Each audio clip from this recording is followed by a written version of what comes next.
So we just landed in Wisconsin. I brought Big Chris with me because there's like 200 plus cars here, and we're going to try to buy as many of them as we can. If I was to try to put just a raw figure on what may be laying around, it might be $20 million worth of cars. These are a collection of perfect cars, numbers matching, Corvettes, Camaros, Chevelles, Mustangs, you name it. Just a very eclectic collection across the board that was acquired by a gentleman that recently passed, and his family is liquidating the cars and the land, etc. I don't think I can afford everything, but I'm gonna try to buy as many cars as I can. What's up, man?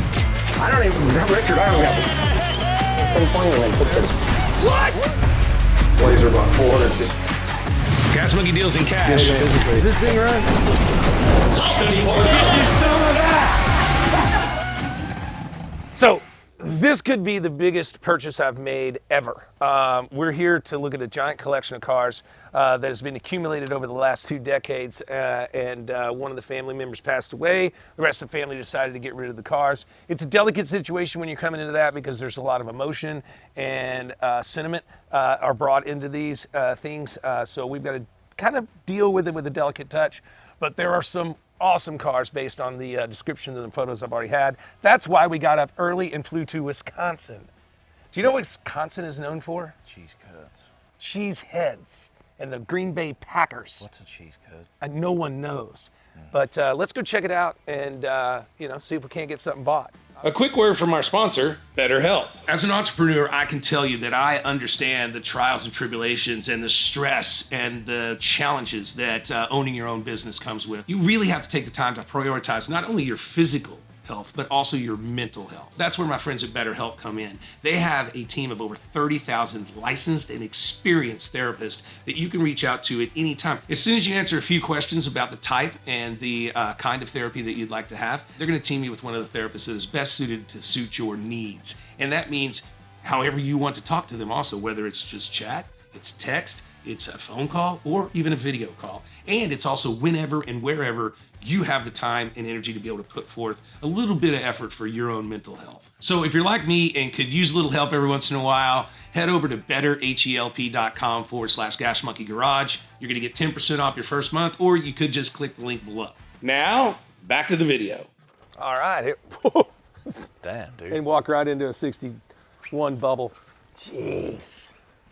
It's awesome. There he is. Hey, Richard, how you doing? You must be Tony. I am. Hey, man. Thanks for reaching out. What's up, buddy? How you doing? This is Big Chris. Nice to meet you. Tony, nice to meet you. I don't know if you expected him to come, but he's a wizard and an unbelievable amount of knowledge in old cars. Plus, I don't get in much trouble if he's around. But wow, dude, this is a lot of cars and boats To the collection. and stuff. I don't know, man. I think you can get a lot of trouble in here. Look So at we that. talked on the phone, but basically this gentleman had this collection. Give me the 5-minute pitch, or 4.5 seconds. Well, if I'm telling you the whole truth of it is he's not just a car collector, but he was a true gearhead and a part of the hot rodding and street racing community as a kid. And some of these cars he circled back and got from remembering his times when they used to cruise up and down the boulevard here. That's really cool. I'm finally getting to a point in life where I'm getting to do kind of the same thing. I just did it with a really special car that was built in Dallas called the Digger. And we just got back that in our possession, and so we're playing around. But this is unbelievable. I mean, 61 bell top. Is this really a 409? Yes, it's a real deal 409. There's a Shelby in here, and there's some other real gems that I think that you're going to find spectacular. It looks like you got some Corvettes over there. Corvettes, Tri-5s, we got a couple of Shelbys. There's Grand Sport Stage 1, 1970, and a beautiful collection of red, white, and blue Hemis here. These are all 426 cars. All 426, and at the very end there is a factory lightweight A990. So on the A9990, they only made like, I don't know, 80 or 100 of them. And it was the first year of the 426, right? I believe so, yeah. Yeah. So what made it lightweight? Because like when you talk about the Ford lightweights, they were like fiberglass front ends, and these are metal. Yeah, no, this was an acid bath. That's how they achieved their lightweight, my understanding. And Obviously, removal of some of the sound deadening materials, things like AC, the radio. This one's got rear seat delete.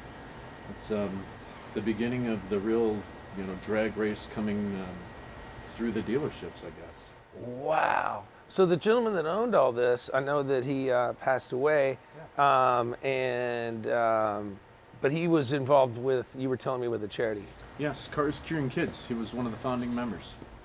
And what exactly does that charity do? Does it restore cars and sell them, or? No, honestly, it started out as a bunch of car collectors and gearheads in the community going and doing events to raise money for terminally ill kids, and then it's branched out to now we don't just raise money for that, they're also raising money for things like pediatric assistant medical items and ambulances and things that are just missing in Wisconsin. That stuff is missing, because I was a fireman and a police officer before I was old enough to drink. So we're going back 30-something years when I was like 18, 19. And I remember we used to talk about it because the things that we had in the box in the back of the ambulance were adult sized. So you get a small kid with a neck problem or a head trauma or whatever. You got these giant foam blocks that's like 3 times the size of the kid's head, and you're trying to secure them. And that's a pretty, I'm really kind of upset that nobody's done that before, because that is definitely a need that needs to be on there. Yeah, details, the little details. Little people need little medical equipment. I don't know if we're allowed to say little people. Let's just say children. Children. Well, Okay. I always call my kids the littles. Yeah, I don't know what PC is on that. But, so cool. We got some boats. We got some Chevelles, some Shelbys. So Some hot rods. I know. You know me and early Fords. We got a few early Fords for you. I think you're going to find a couple of gems. There's a Kong head car in here, and an Audern head hot rod, and everything is steel the way that it should be. Okay. Well, I looked at the list. You and I kind of talked about round numbers when we were looking at it. I guess, if you will, hang out, give me and Big Chris a couple hours to kind of comb through and look at everything, run some numbers and stuff like that, take some pictures, do our research. Definitely. Then we'll see where we're at. If we can get it all bought, I will definitely try. Sounds like a plan. Cool, man. Appreciate you coming down. All right, thank you. Enjoy the shop. Chris, where'd you go? Oh, there he is. Everything out, man. What are you looking at? I was just looking at this Rat Motor L78 Impala. Last year, the big blocks in a full size. Okay.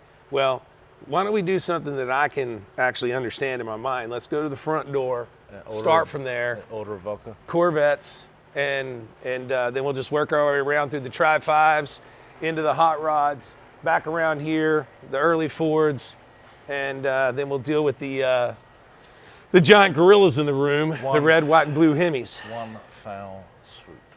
There we go. Hey, you're pretty tall today. I'm wearing my pumps.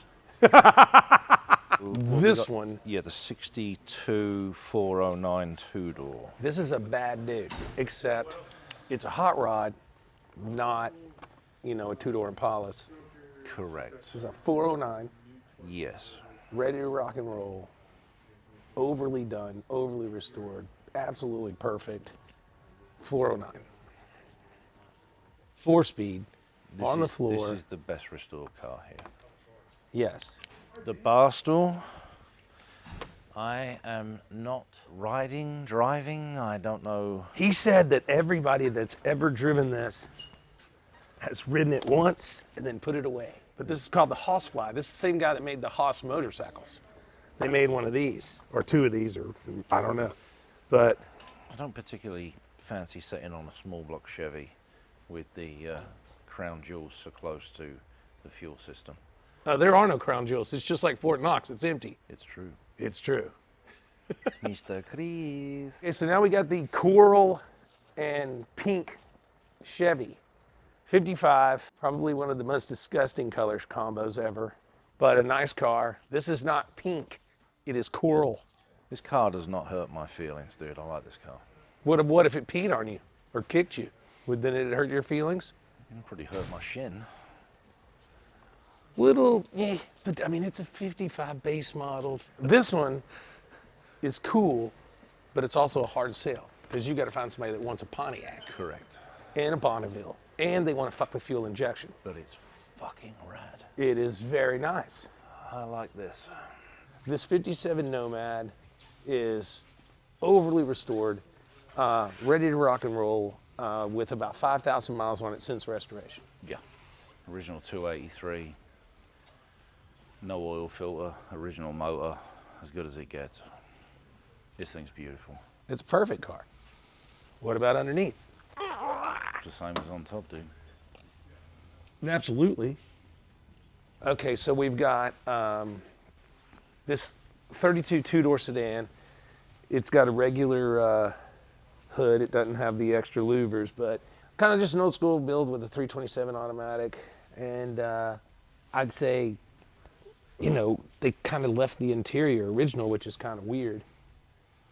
But it's an all-steel car. Look at this. Well, that's just the old lacquer paint. Mm-hmm. This Century Restorer comes with it. It's 1954 trailer, everything. 302 Ford in the middle, which means they upgraded the boat at some point in time. This is about as Chris Craft as you get without being a Chris Craft. I thought you were Chris Craft. Oh, you're Chris Smith. No, man, I like this. Yeah. So there's some extra fenders and things laying around. We got to pay attention to the stuff around because I kind of said, you know, this stuff and everything in the building. Everything. This was last owned by Tom's mother. No title for some reason, but I basically figure this at zero, but it's kind of cool that it's all together and it's not rusty and it's red on red and never been restored. I've actually never seen this model of Rambler ever. Neither have I. We do have a teal deluxe 40 Ford. This is a beautiful car. Upgraded street rod, AC, you know, just. That's tastefully done. I like that. Yeah, just a tastefully done car. Nice, neat. Back here is a Plymouth wagon, 41, Woody. You know, they're kind of neat. These cars usually go either overseas or out to California. San Francisco badge in the window. There you go. Man. See what I tell you. This is not on the list. The black 40 is not on the list. That's the black 40. The blue one is. Yeah, the black 40 is not. The blue one is, along with the teal one. And again, I think just a tasteful street rod. Damn near looks like it was built by the same person. I was going to say, this is a really similar build. Yeah, exactly. The 41 Ford here, Black Mariah, is 24,000 original miles. No, dude, Unrestored. 24,000. Yeah, 24,000 original miles. Unrestored.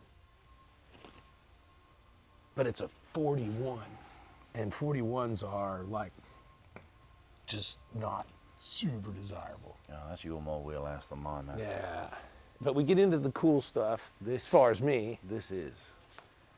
You know, we've got a 32 Phaeton, just all stock, straight 4-car. So that's, you know, it's not a V8 Phaeton. So Sure. This would be a Model B. What about this? All steel. This is all steel. Looks to be original steel body. Arden heads, which is just insane. It's like a period. 3-do setup. It's been reinforced here for steering. That plate's not original. No. No, but it's got original-ish shocks and juice brakes. It's a neat car. I mean, it's still just a street rod. And you're teaching me at this point on this. I'm out on this stuff. The Arden heads are pretty cool. They're not absolutely unobtainable, but they are neat. They're cool, you know. Then we've got a 34 with Kong heads. King Kong, man. Yeah, but I think these are aftermarket Kong heads. Too polished. Yeah, I don't think these are the originals. And I don't know, but it is a 34 Roadster, real deal, which is pretty cool. And then you got a 32 Ford 3-window coupe, later long block.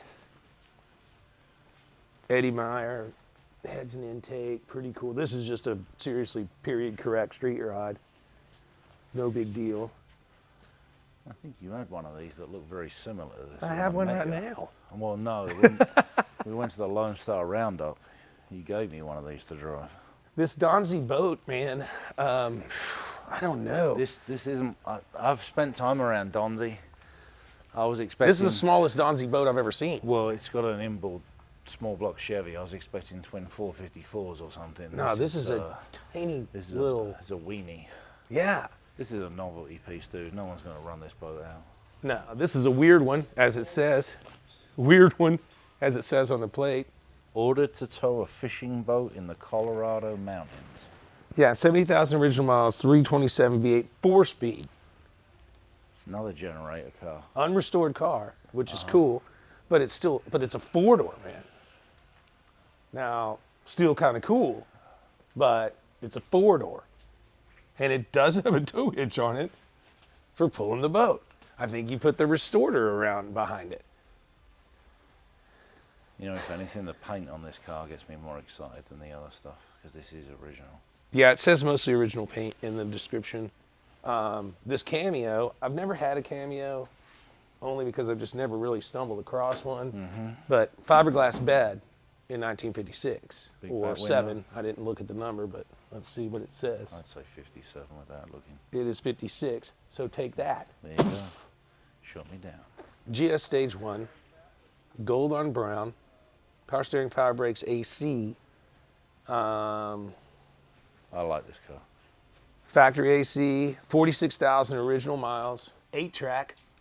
Look at those gauges. That'll blow your mind.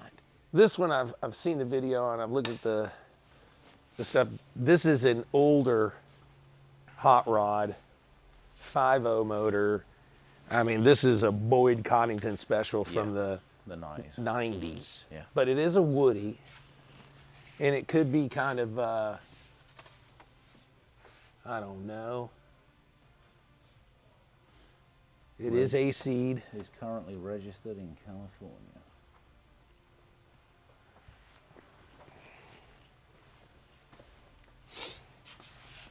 Yeah, that doesn't hurt my feelings. It's not great though. And then you jump into this one, which is pretty much all original. This one's got patina on it. I actually like this one more. Patina? Patina doesn't have an R in it. Does where I'm from.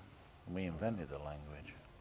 So this one's a 34. Dude, this is the winner. Yeah, but this is cool because it's a Survivor You see and it's original. you see the license plates around on this? You gotta check this out. It's great.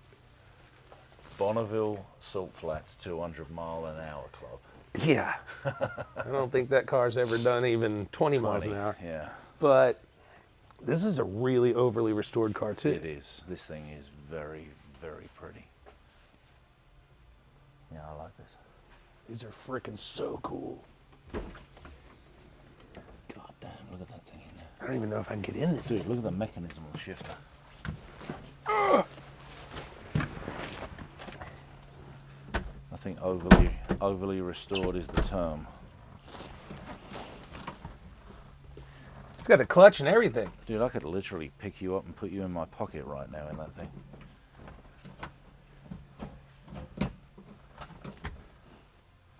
Pretty wicked.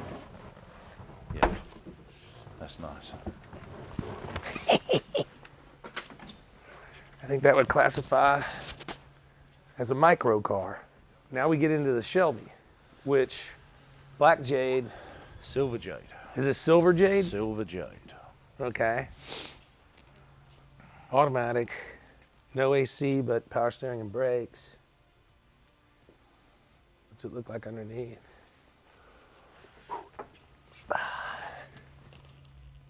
Oh, yeah. Never been undercoated, Chris. That's good. So it's nice. Is it on red oxide? Nope. It's in color. Car's been restored too.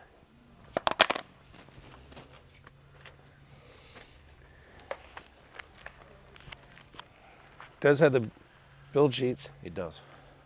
And then we get to the big ones. Red, white, and blue. 65 Dodge Coronet, factory built, A990. This was the daddy back in the day, dude. They made about 100 of them. Backseat delete. It's been cleverly restored. Overly restored. Yeah, but they left the patina on the motor, on the valve covers, and the decals that are on there to make it just look period, which I kind of like. But I mean, this is. Well, some of the overly rubber restored. looks right. Like if you look at the front windshield rubber, I don't know if they took that out, but it's showing basically 0 miles, like 0.2, and that's not going to work. That's a since because even a restored delivery back then on off truck, everything else, you're going to have 12, Mm-hmm. 13 miles, and then 68 Roadrunner Hemi, fucking beast of a motor in that car. and that's on the red one. On the red one. Now the blue on blue one has had some crazy motor work done, which I guess is in some instances great because it's a Yes. Haas, but other people look at it and go, not restored, not correct. Correct, but the motor work that's been done that is quite leery. I mean, it's been cammed with headwork. It's all internal. It does look stock, but it will be a beast on the street. In my eyes, it's the best of both worlds, but I understand what you're saying. And as far as all the smalls and all the stuff on the shelves, I mean, got to figure that at $2,500. You know, looking at these cars is kind of different for me because these cars are done. These cars are finished, restored, perfect, ready to go. They don't need anything other than probably batteries and a general look over. All of them run and drive and what have you. They're nice cars. There's a couple of them that are overwhelmingly nice. Maybe 5 or 6 that are overwhelmingly nice, but I got to try to put together a package for everything. And, you know, you've got 5 Vets over there and a bunch of Tri-5s and then some Pontiacs and a bunch of old Fords and some Mustangs and some more old Fords and I don't know. I mean, pretty crazy. So far, the Fuelie Vet's pretty cool. The fuel-injected Bonneville. Of course, the 3 Hemi cars are pretty crazy. You know, especially the 65 A990 car. I've got to sit down and add and do some paperwork. So super cool to be here. We're in Wisconsin and we're being brought in by the family of Mr. Tom Haig. And this is Tim Haig, his son. Thank you for having us and thank you for the opportunity to not only share in the experience in the life of your father, but also some of the things that he was really into.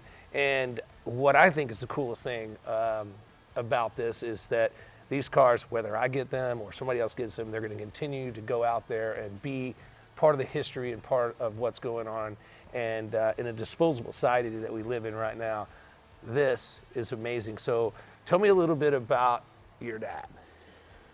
So probably one of my favorite, well, I have tons of stories, but my grandma, when I was a kid, used to tell me he never liked stuffed animals as a kid. He went to bed every night with all of his metal cars. So she'd have to go back in, take the cars out of the bed so she, you know, he wouldn't roll over them, this and that. But he's always been a huge car fan. Started a car club when he was in high school with a bunch of his buddies. When I grew up, we had a 9-car garage, not too far from here, always had cars. That 63 Vet, I used to ride in that. That's how he'd put me to bed. And either him or my mom would go in that loud car and put me right to sleep. But and then about 15 years ago, he pulled some cars out of storage that were in a barn. He and I did that together. He built this building, filled it very quickly, went to a lot of auctions, traded cars, a lot of local stuff. Just was a Chevy guy, but as you see, then it's a little bit of everything. A lot of hot rods, a little bit of everything. So. It is really cool. You know, I'd like to think my childhood was the same, except for we were poor and we didn't have a lot of cars. My dad had like a car or a motorcycle at a time. But, you know, your dad was really involved with this car club. I saw the picture. Y'all had a reunion just recently, and they started this car club when they were teenagers? Yeah, the Eliminators. The Eliminators. Yeah. And, yeah, they just had a reunion a couple years ago. Those guys still come out all the time, check out the cars. And even as teenagers, they raise money for charity. And we're still doing charity stuff with cars now, with Cars Curing Kids. Cars Curing Kids. So that's a lot of what is intended to do with liquidating this collection. What is Cars Curing Kids? What is their motto? What are they really aiming for or what is their passion? Yeah, so it started a few doctors that were car guys here in town, University of Wisconsin Health, the Children's Hospital. They got together, got a lot of other car enthusiasts from the area, came together. Once a year, they'll do a car run, take the kids, put them in the car, go around town, do a little tour. But all together, raise a lot of money. Last year, we had a fundraiser here. Our family personally and our family business personally raised $37,000 for Car Skewing Kids last year for an event. So, yeah, it's a great time. Put cars and kids are two things that my father really had passion about. No, that's really cool. I mean, you take a kid that's terminally ill or really, really sick and put them in a car and let them have some fun. That is absolutely amazing. I've had the opportunity to do that a few times, and it's one of my favorite things, just to see the joy on their face and them feel the power of the vehicle, and just the rumble, like you said, is just, as a car guy, I don't know how I could explain it. But it's really, really cool. How long has Car Skewing Kids been around? I don't know for sure. I know he got involved probably around 10 years ago. And I think the other reason he really loved Car Skewing Kids is he loves old classic cars.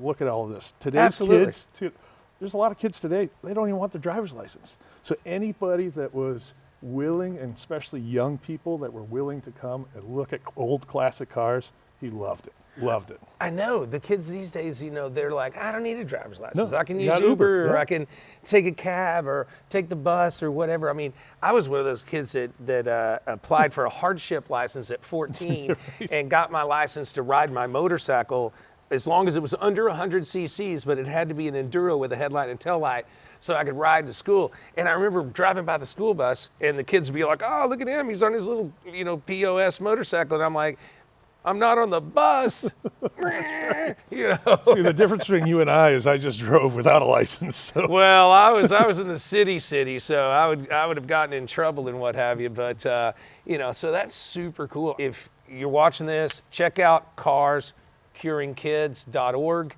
It's a great organization. It's been around for a long time.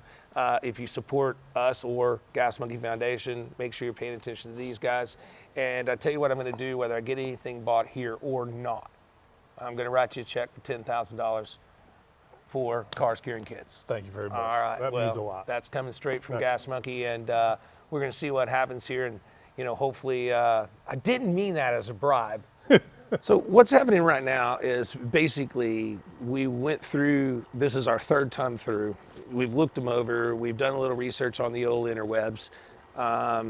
We know kind of where the family's at, but we also know that the collection, there's some pieces of tape here and there that says, oh, this car can't be included and this car can't either. So we're like, okay, maybe they pulled out some good stuff or some sentimental stuff, and I hate sentimentism.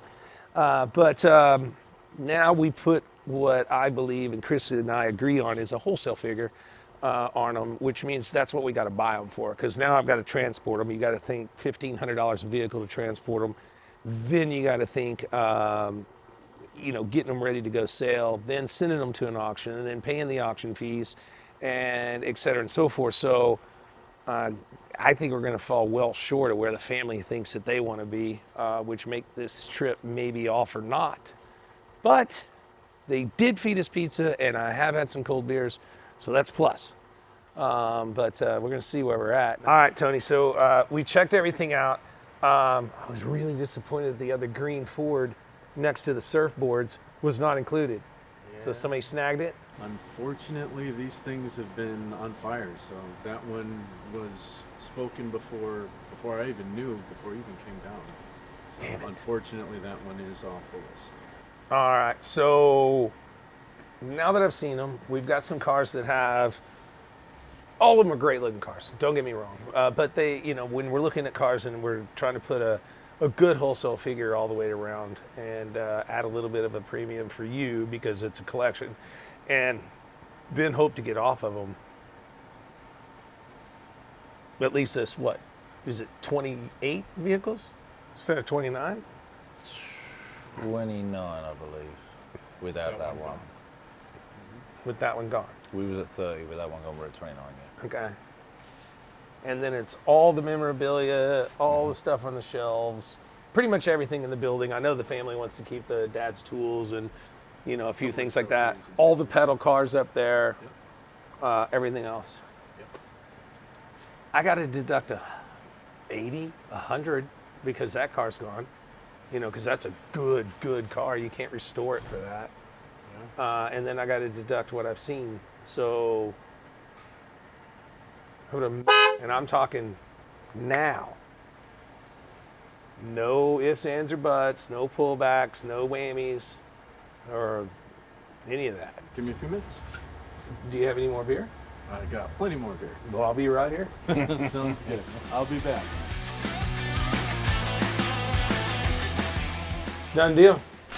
Thank you. Congratulations. You bought yourself one hell of a collection. I Let did. me give you to...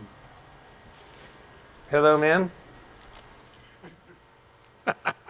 I so wish I could put that on tape, but I appreciate it. We will be good stewards of the collection and Mr. Tom and also Cars Curing Kids, and we really appreciate it. You know, I'm not a piecemeal guy, and if I say it's done, it's done. I'm from Texas. We do things on a handshake. We don't mess around. And also I sat with Tim and talked about Cars Curing Kids, and I'm giving $10,000 to that cause also. So I just spent the most amount of money that I've ever spent on one collection, about 28 cars, a lot of memorabilia, some cool stuff.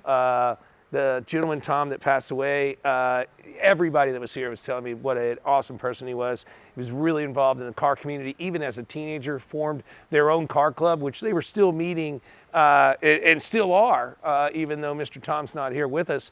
And on top of that, you know, Cars Curing Kids, they formed that and have done, you know, a tremendous amount of work in the pediatrics world. Right now, their focus is on pediatrics equipment on the ambulances. And being a former police officer and firefighter and riding the ambulance box, you know, I know what that means. I mean, because, you know, you have these big blocks. If maybe somebody's head or their neck or something's broken and you have these big blocks, well, the kid's not that big, so maybe you need smaller blocks, et cetera, and so forth. So super cool cause. Everything's rad. We got 3 426 Hemi cars. We got a lot of Fords. We got a lot of Chevys. We got a Pontiac. I mean, you know, I just don't know what Daphne's going to say. So, well, that's her problem. Daphne, figure out how to pay for this.